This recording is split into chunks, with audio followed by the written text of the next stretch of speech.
मालिकকে কও না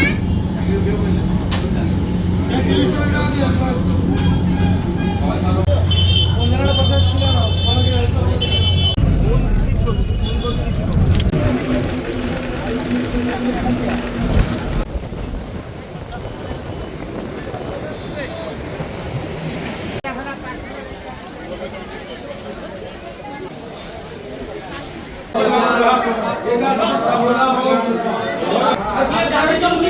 ये सब्जी लो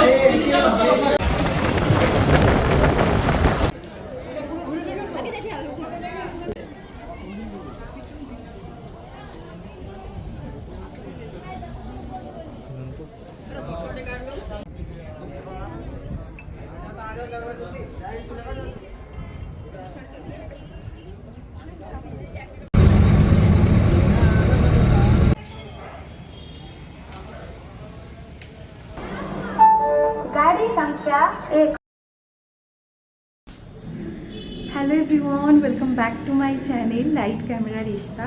আজ হলো 15 অগস্ট আর তোমাদের সকলকে জানাই স্বাধীনতা দিবসের অনেক অনেক শুভেচ্ছা। তো আমি আজকে একটা অন্যরকম লুকে অন্যরকম একটা জায়গা থেকে ইন্ট্রো পার্টটা শ্যুট করছি। তো আমি এসেছি পুরীতে। এই যে আমার একবার উইন্ডো থেকে তোমরা দেখে নাও, জগন্নাথ মন্দিরের ধ্বজা দেখা যাচ্ছে, ঠিক আছে, চূড়াটা দেখা যাচ্ছে এখান থেকে। তো আমি ভীষণ সাডেন একটা প্ল্যান করেছিলাম যে পুরীতে আসবো। জাস্ট 6-7 দিন আগে টিকিট কেটেছিলাম অ্যান্ড আনফর্চুনেটলি সেই টিকিটটা ক্যান্সেল হয়ে যায়। তো যথারীতি মানে তখন তো খুবই আমার মন খারাপ হয়ে যায় যে আসতে পারবো না। কিন্তু ওই যে একটা কথা আছে যে ভগবান যদি তোমাকে ডাকে আর তোমার মনের জোর যদি থাকে তাহলে সব বাধা পেরিয়েও তুমি ঠিকই ভগবানের দর্শন করতে পারবে। যদিও আমি এখনও ভগবানের দর্শন করিনি, আমি রেডি হয়ে গেছি। আমি হোটেলে পৌঁছেছি প্রায় 11:15 নাগাদ, চেক ইন করেছি। সো এখন আমি রেডি হয়ে নিয়েছি, এখন 1টা মতো বাজে। স্নান টান করলাম, রেডি হলাম। কালকে আমি ভীষণই খারাপভাবে এসেছি। আমি শালিমার থেকে পুরীর যে সুপারফাস্ট এক্সপ্রেসটা আছে সেটার জেনারেল কম্পার্টমেন্টে এসেছি, একদমই খুবই বাজেভাবে। কিন্তু মানে মনের অনেক জোর ছিল যে আমি এই সময়টায় আসবই। যখন আমি প্ল্যান করেছি, প্ল্যান মানে কি, মানে হঠাৎ করেই ভেবেছি যে না আমি দর্শন করব প্রভুর, তো আমি আসবো। অ্যান্ড আমি সেটা থেকে একদমই বিরত থাকতে পারছিলাম না, আমি আর লেট করতে পারছিলাম না। সো আমি যেমন তেমনভাবে কালকে চলে এসেছি। তো সেটার আর কোনো ভিডিও করিনি, যেহেতু প্রচুর মানুষ ছিল, আমি তাদেরকে কত ব্লার করবো। তো আমি কালকে কোনো ভিডিওই করিনি। ভীষণ খারাপভাবে এসেছি, জাস্ট একটুখানি মানে 4 জনের সিটে বোধহয় 6 জন বসে এসেছি, এরকম অবস্থা হয়ে গেছিলো কালকে। সো আমি এখন থেকেই ব্লগটা শুরু করলাম। তবে হ্যাঁ, আমি কিছু কিছু ক্লিপ নিয়েছি, সেগুলো তোমাদের সাথে এখন শেয়ার করছি। তো ওটা আগে দেখে নাও, তারপর আমি তোমাদেরকে মন্দিরে নিয়ে যাব। ঠিক আছে, চলো দেখতে থাকো তাহলে আজকে পুরীর ব্লগটা।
পুরীতে পৌঁছেই স্টেশনের বাইরে চোখে পড়ল এই সুন্দর দৃশ্যটা। হাওয়ায় গর্বের সঙ্গে উঠছে আমাদের তেরাঙ্গা। এই পতাকার প্রতিটি রঙের সঙ্গে জড়িয়ে আছে আমাদের দেশের ইতিহাস, অগণিত মানুষের আত্মত্যাগ, তাদের সংগ্রাম আর স্বপ্ন। কত মানুষের ত্যাগের বিনিময়ে আমরা আজ স্বাধীন দেশের মাটিতে দাঁড়িয়ে নিজেদের মতো করে বাঁচতে পারছি। আর তাই এই বিশেষ দিনে শুধু স্বাধীনতার আনন্দই উদযাপন নয়, যাদের আত্মত্যাগে এই স্বাধীনতা সম্ভব হয়েছে তাদের প্রতিও রইল আমার গভীর শ্রদ্ধা ও কৃতজ্ঞতা।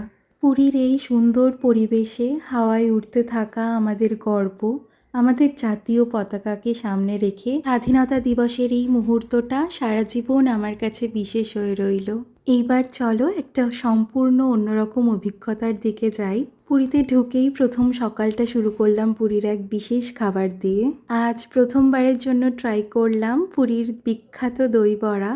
তোমরা যারা এখনও এই দই বড়াটা টেস্ট করনি, তারা কিন্তু আমাদের কলকাতার দই বড়ার সঙ্গে এটাকে ওই একই নাম বলে গুলিয়ে ফেলো না, কারণ পুরীর এই দই বড়ার স্বাদ আর পরিবেশনা দুটোই বেশ আলাদা।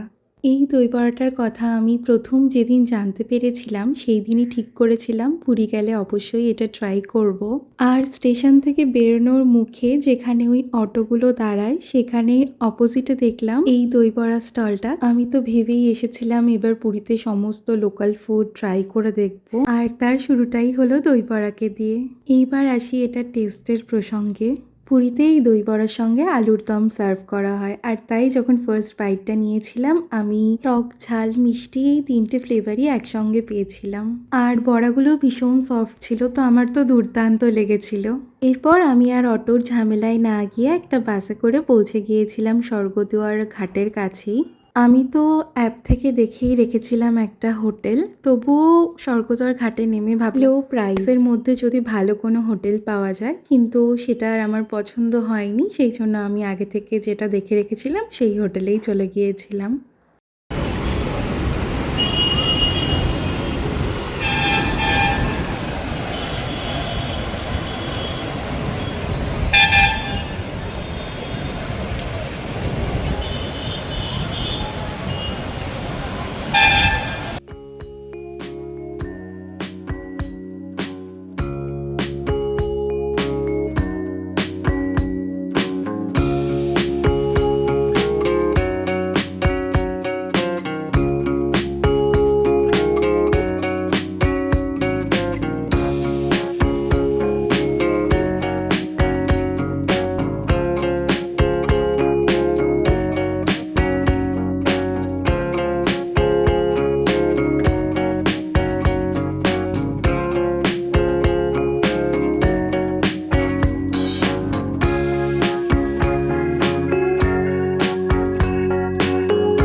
এইবার চলো এই হোটেলের এই রুমটার ব্যাপারে তোমাদের সঙ্গে কিছু কথা শেয়ার করি। তোমাদেরকে তো আগেই বললাম যে আমি অ্যাপ থেকে দেখে এই হোটেলটা পছন্দ করে এসেছিলাম, কিন্তু অ্যাপে যেই প্রাইসটা দেখানো হয়েছিল তার থেকে অনেকটাই বেশি প্রাইস আমার লেগেছিল বুকিংয়ের সময়। যেহেতু 15 এবং 16 পরপর দুদিন ছুটি থাকার কারণে পুরীতে ভীষণ ভিড় হয়েছিল, সেই জন্য প্রত্যেকটা হোটেলেরই দাম অনেকটাই বেড়ে গিয়েছিল এই সময়টায়।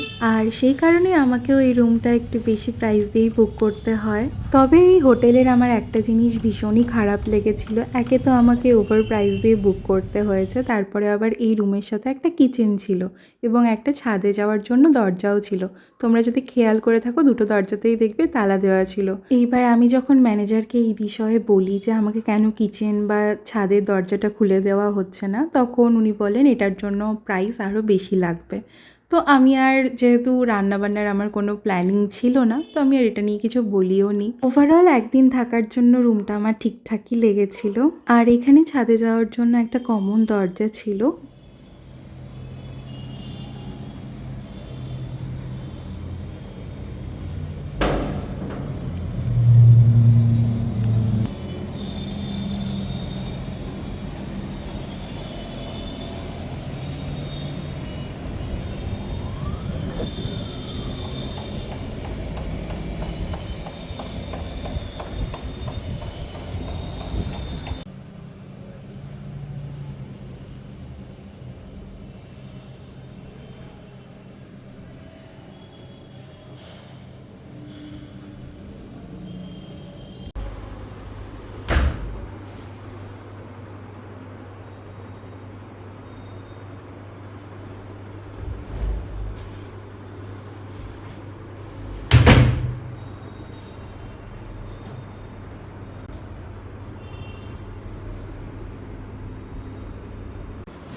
আমার না যবে থেকে এই পুরীতে আসার সিদ্ধান্তটা আমি নিয়েছিলাম, তবে থেকে আমি ঠিক করে রেখেছিলাম একটা লাল পাড় সাদা শাড়ি পরে আমি মন্দিরে যাব এবং জগন্নাথ দর্শন করব। কিন্তু আমার কাছে সেই মুহূর্তে তখন কোনো এরকম শাড়ি ছিল না। তো আমি যেদিন পুরী গেছিলাম মানে 14 তারিখে আমি এই শাড়িটা কিনেছিলাম, তারপর আমি রাত্রিবেলায় ট্রেন ধরেছিলাম। তোমরা কমেন্টে জানিও শাড়িটা কেমন হয়েছে।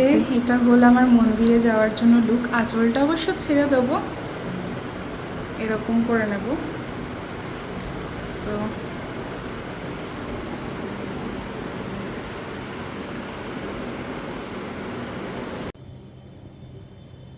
তাদেরকে মন্দিরে গিয়ে আমি একটু দেখানোর চেষ্টা করব, ঠিক আছে? আমি যদি কাউকে পাই, মন্দিরে তো এমনিতেও ক্যামেরা অ্যালাউড নেই, সো আমি যদি কাউকে পাই তাহলে আমি আমার ফুল লুকটা একবার দেখানোর চেষ্টা করব, ঠিক আছে? আর ছবি তো তুলতেই হবে। আমি এত সুন্দর একটা শাড়ি কালকে গিয়ে কিনেছি শুধুমাত্র প্রভুর কাছে এটা পরে সুন্দর করে সেজেগুজে যাব বলে, তো ফটো তো তুলতে হবে আর ভিডিও করেও তোমাদেরকে দেখাবো, ঠিক আছে? চলো তাহলে ভিডিওটা দেখতে থাকো।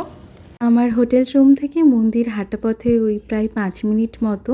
চলো এবার মন্দিরে ঢুকে তোমাদেরকে দেখাই।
सत्य सेकंड साउथ लकी कैपेसिटी करने सिंगल वन मेंटेन करने वाली संपर्क सब्जेक्ट को सत्य सेकंड साउथ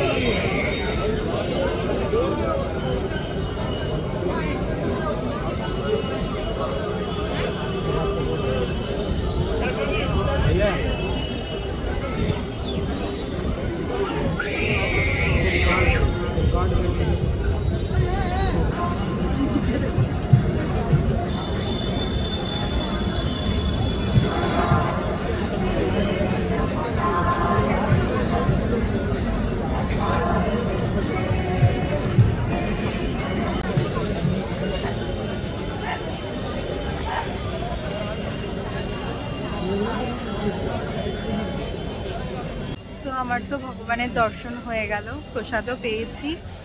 এখন তো বসে আমি ধ্বজা উত্তোলনও দেখলাম, আর সন্ধ্যাবেলা এখন যাব স্বর্গদ্বার বিচে। তো চলো তোমাদেরকেও নিয়ে যাবো।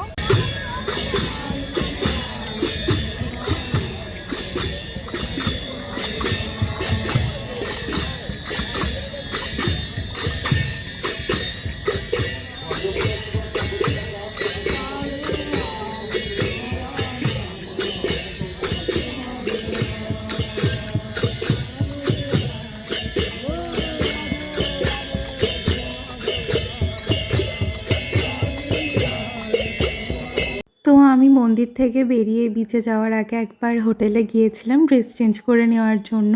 তো এখানে আমি একবার তোমাদেরকে রিসেপশন এরিয়াটা দেখিয়ে দিচ্ছি। এই স্পেসটা তো দারুণভাবে শোপিস দিয়ে সাজানো ছিল, আর এই কর্নারটা ছিল একদম নজর কাড়ার মতো। আর আমার না এই সন্ধ্যাবেলা একটু খিদে খিদে পাচ্ছিল, তো এখান থেকে কিছু ভাজাভুজি নিলাম, একটা সিঙ্গারা নিলাম, আর একটা ডালের বড়া, আর নিয়েছিলাম একটা আলুর চপ। এগুলো তো সবকটাই আমার মোটামুটি বেশ ভালো লেগেছে, তবে ডালের বড়াটা একটু বেশি ভালো লেগেছিলো।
অল্প অল্প অল্প অল্প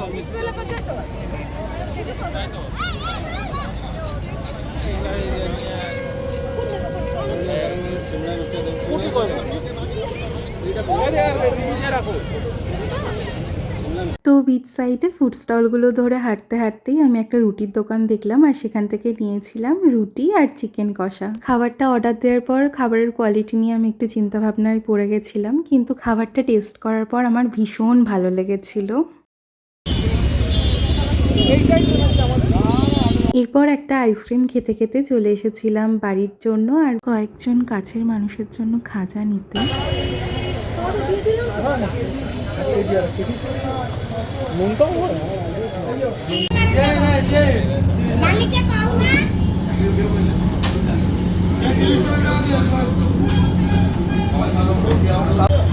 জায়গাটা কথা ছিল না পুরীতে আসবো আর ছানা পোড়া টেস্ট করব না, এটা তো হতেই পারে না। তো রুমে আসার সময় একটু ছানা পোড়া নিয়ে এসেছিলাম, ওই 100 গ্রাম মতো। আর এটা টেস্ট নিয়ে তো বলার কিছুই নেই, দুর্দান্ত ছিল খেতে এটা। Hello everyone, good morning. আজকে হলো আমার পুরীতে সেকেন্ড ডে অ্যান্ড আমি আজকে এই রুমটা ছেড়ে দিচ্ছি। তো সকালবেলায় তো মঙ্গল আরতি দেখতে গেছিলাম, কিন্তু এতটাই ভিড় ছিল আর সেটা হয়নি। তো ওই জন্য আমার যেহেতু আগে থেকেই বাস বুক করা ছিল, সো আমি এখন সাইট সিইংয়ের জন্য বেরিয়ে যাচ্ছি। আর আমি রাতেই ট্রেন ধরে নেবো আজকে। তো যেহেতু বেরিয়ে যাচ্ছি, লাস্ট একবার তোমাদেরকে আমার রুম থেকে জগন্নাথ মন্দির দর্শন করে দিই। অবশ্য আমি যখন বেরোবো তখন মন্দিরের সামনে দিয়েই বেরোবো। তো চলো একবার দেখিয়ে দিই।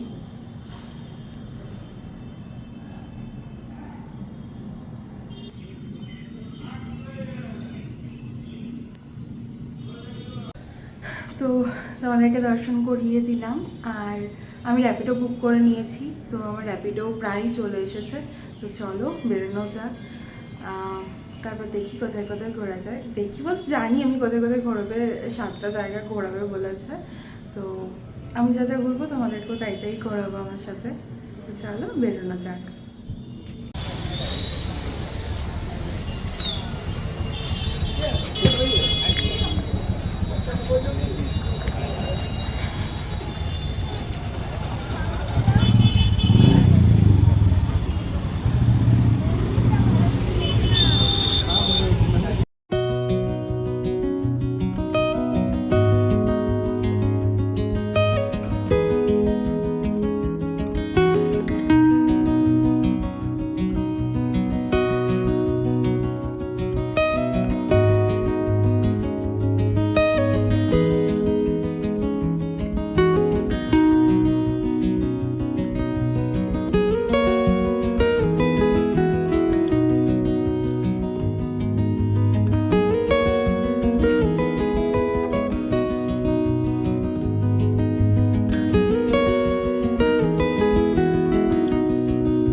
আমার না বাস খুঁজতে অনেকটাই লেট হয়ে গেছিল, আর যেহেতু এর মাঝখানে আর ব্রেকফাস্ট করে ওঠা হয়নি, তো আমি নিয়েছিলাম একটা ডালের বড়া আর তার সঙ্গে ছিল সাম্বার। আর এর টেস্টটা জাস্ট ওয়াও ছিল।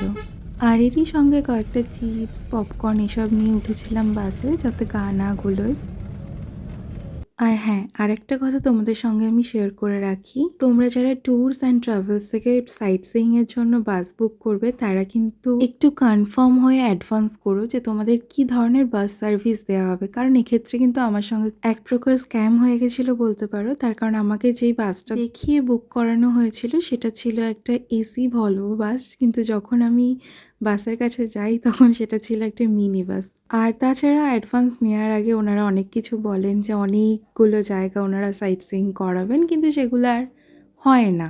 তো এই বিষয়গুলো তোমরা যারা জানো তারা তো জানোই, আর যারা জানো না তারা আমার ব্লগ থেকে দেখে নিয়ে একটু নিজেরা কনফার্ম হয় তারপর বাস বুক করো, কেমন?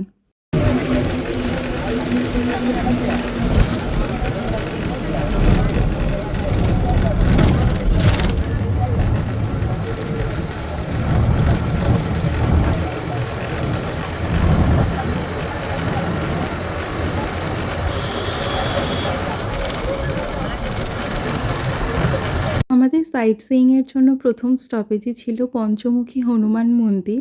এই মন্দিরে হনুমানজির পঞ্চমুখী রূপের আরাধনা করা হয়। মন্দিরের পরিবেশটাও বেশ শান্ত। চলো তোমাদেরকে এবার একটু ঘুরিয়ে দেখাই। अरे चलते ही ना तो क्या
এরপর চলে এসেছিলাম চন্দ্রভাগা বিচে। কোণার্কের তো খুব কাছেই এই বিচটা, তাই বাস এখানে ওই 5 থেকে 10 মিনিট মতো দাঁড়িয়েছিল। আর এটাকে শুধু একটা বিচ হিসেবেই দেখা হয় না, এর সঙ্গে জড়িয়ে রয়েছে প্রাচীন ধর্মীয় বিশ্বাস। প্রচলিত কাহিনী অনুযায়ী শ্রীকৃষ্ণের পুত্র শাম্ব এখানে সূর্যদেবের উপাসনা করেছিলেন।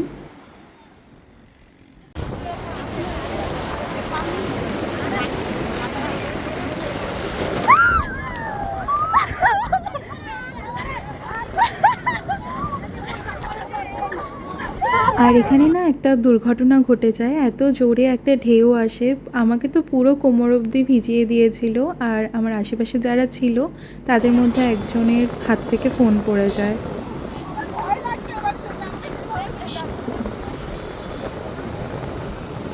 তো দুর্ভাগ্যবশত তারা আর ফোনটা পায়নি। আর তোমরা হয়তো ভাবছো যে আমি বিচে কার সাথে কথা বলছি বা কি আমার ভিডিওটা বানিয়ে দিচ্ছে। তো আমি যেই বাসে সাইট সিইং করছিলাম সেই বাসেই একজন স্যার তার স্টুডেন্টের গ্রুপ নিয়ে উঠেছিলেন। তারা ওই দীঘা থেকে গেছিলো, অ্যান্ড তারা যেহেতু কলেজ স্টুডেন্ট ছিল তো ওদের সাথে আমার খুবই ভালো একটা বন্ডিং হয়ে গেছিলো। ইভেন আমি যেদিন ফিরি সেই দিনও তাদের সাথে, যেদিন বলতে আমি আজকেই ফিরবো, তো আজকে আমি ওদের সাথেই ফিরেছি।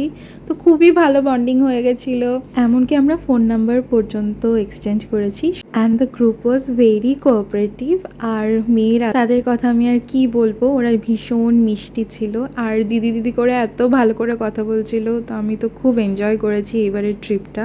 আর ভাগ্যিস আমার ওদের সাথে পরিচয় হয়েছিল, নাহলে প্রত্যেকটা মন্দিরে যেভাবে লাইন দিতে হচ্ছিল আর যা ভিড় হয়েছিল এবার, আমি হয়তো অনেকটাই বোর হয়ে যেতাম একা একা। যাই হোক, এরপর চলে এসেছিলাম আমরা কোণার্ক সূর্য মন্দিরে। ত্রয়োদশ শতকে নির্মিত এই মন্দিরটি সূর্যদেবকে উৎসর্গ করা। এছাড়াও এর স্থাপত্যে ভারতীয় শিল্প ও ভাস্কর্যের অসাধারণ নিদর্শন দেখতে পাওয়া যায়। পুরো মন্দিরটিকেই সূর্যদেবের বিশাল রথের আদলে কল্পনা করা হয়েছে। মন্দিরের রথকে টেনে নিয়ে চলা ঘোড়াগুলো এই স্থাপত্যের একটি গুরুত্বপূর্ণ অংশ।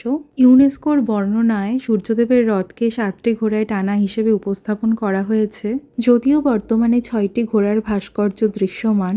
এছাড়াও মন্দিরের গায়ে অসংখ্য যে ভাস্কর্য আছে, তার মধ্যে দেবদেবীর ছবি, নৃত্য, সঙ্গীত, নানা ধরনের মানুষের জীবনযাপন এবং সেই সময়কার সামাজিক ও সাংস্কৃতিক জীবনের নানা দৃশ্য ফুটিয়ে তোলা হয়েছে।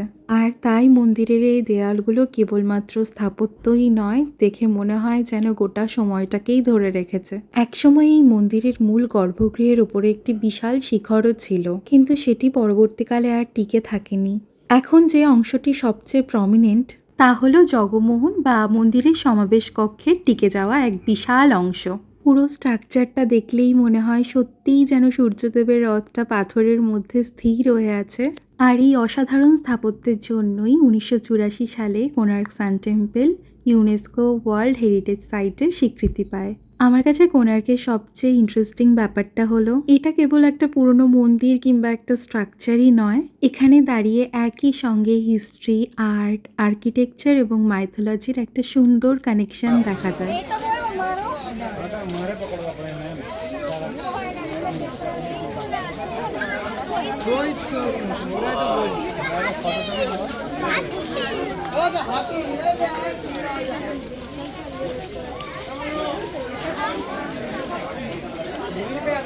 बैठेंगे भैया, हम लोग आगे बढ़ जाए तो आपको बुलाएंगे कैसे?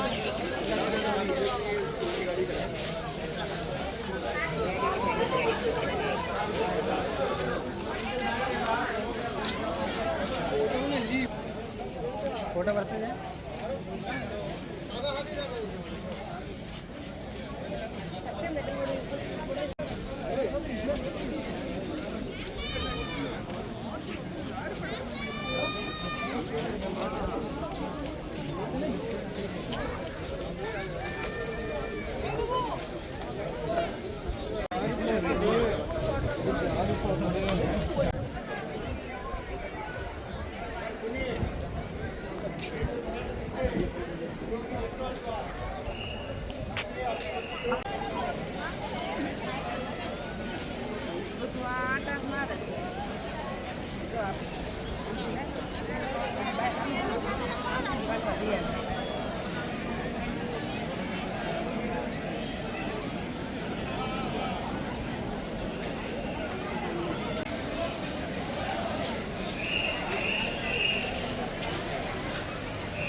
এরপর মন্দির থেকে এসে লাঞ্চ করে নিয়েছিলাম। আর লাঞ্চটা কিন্তু তোমরা তোমাদের ইচ্ছে মতো করতে পারবে না। যদি তোমরা বাসে যাও সেক্ষেত্রে বাস যেই হোটেলে দাঁড়াবে সেখানেই তোমাদেরকে খেতে হবে। এটা খুব বাজে একটা, জানি না ওরা কেন এই জিনিসটা করে। কমিশনের ব্যাপার থাকে একটা ঠিকই, কিন্তু খাবার খুবই খারাপ ছিল।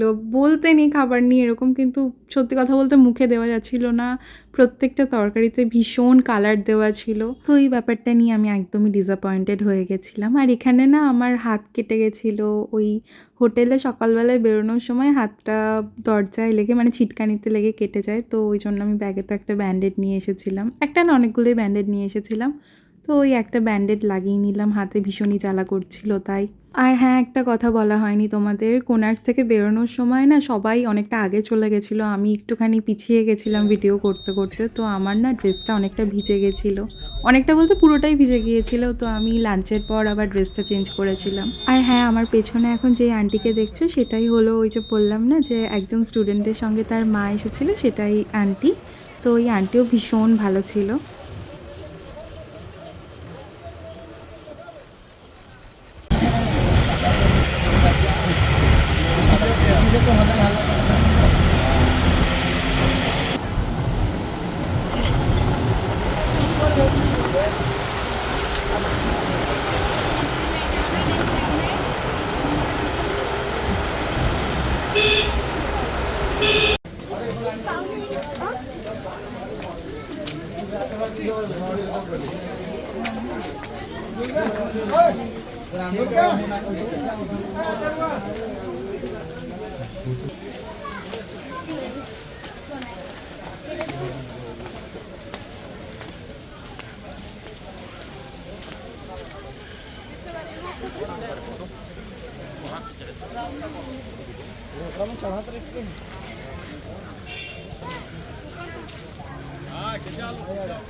কোণার্ক ঘুরে আমরা চলে গিয়েছিলাম এবার ধৌলি শান্তিস্তূপের দিকে। আর এই জায়গাটার সঙ্গে জড়িয়ে রয়েছে ভারতের ইতিহাসের অত্যন্ত গুরুত্বপূর্ণ এক অধ্যায়, কলিঙ্গ যুদ্ধ। বিশ্বাস করা হয় কলিঙ্গ যুদ্ধের ভয়াবহতা সম্রাট অশোকের জীবনে এক বিরাট পরিবর্তন নিয়ে আসে। যুদ্ধের রক্তপাত এবং ধ্বংসযজ্ঞের পর তিনি ধীরে ধীরে শান্তি এবং বৌদ্ধ ধর্মের প্রতি আকৃষ্ট হন। ধৌলি পাহাড়ের ওপর দাঁড়িয়ে আছে এই সুন্দর শান্তি স্তূপ, যাকে পিস পাগোড়াও বলা হয়। এর সাথে দার্জিলিংয়ের পিস পাগোড়ার অনেকটাই সাদৃশ্য আছে। আর এখান থেকে চারপাশের পরিবেশটা বেশ সুন্দরভাবে দেখা যায়। তো সব মিলিয়ে অ্যাটমসফিয়ারটা ভীষণ শান্ত। আর ধৌলির সব থেকে ইন্টারেস্টিং পার্টটা হলো একটা জায়গা যুদ্ধের সাথে জড়িত হয়েও এত সুন্দরভাবে একটা শান্তির প্রতীক হয়ে উঠতে পারে, এটা বোধহয় স্বচক্ষে না দেখলে বিশ্বাস করা যায় না।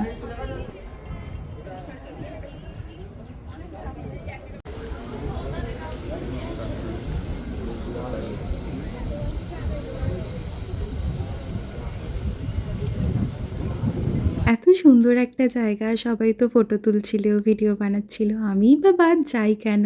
এত সুন্দর একটা জায়গা ক্যামেরাবন্দি না করে রাখলে হয় বলো তো? ধৌলি থেকে নেমে নিয়ে নিলাম একটু টি ব্রেক। মনটা খুবই চা করছিল, তাই একটু চা খেয়ে এনার্জি বাড়িয়েই নিলাম। এর পরের গন্তব্য আমাদের লিঙ্গরাজ টেম্পল। আর এটা তো সংক্রান্তি, তো প্রচণ্ড ভিড় হবে লিঙ্গরাজ মন্দিরে। এই দেখো, আসতে না আসতেই তোমাদেরকে ভিড়টা একটু দেখিয়ে দিলাম। অনেক বড় লাইন হয়েছিল জানো তো। কালকে তো শেষ সোমবার শ্রাবণ মাসের, তো আজকে যেহেতু রবিবার সংক্রান্তি, সেই জন্য প্রচণ্ড ভিড় হয়েছিল। আর এরপর তো মন্দিরের ভেতর আর ফোন অ্যালাউড ছিল না, এই জন্য তোমাদেরকে একটু বাইরে থেকে ভিডিও করে দেখিয়ে দিলাম। আর আমি এই যে ঠাকুরের একটু স্নান জল আর ফুল পেয়েছিলাম, সেটা নিয়ে গোটা বাসের সবাইকে দিয়ে দিলাম। আমি শুধু ফুলটুকু এনেছিলাম সঙ্গে করে। আর এই যে চলে এসেছি এবার সাক্ষী গোপাল মন্দিরে। এটাই আমাদের লাস্ট ডেস্টিনেশন। এইবারের মতো পুরী শেষ মন্দির দর্শন।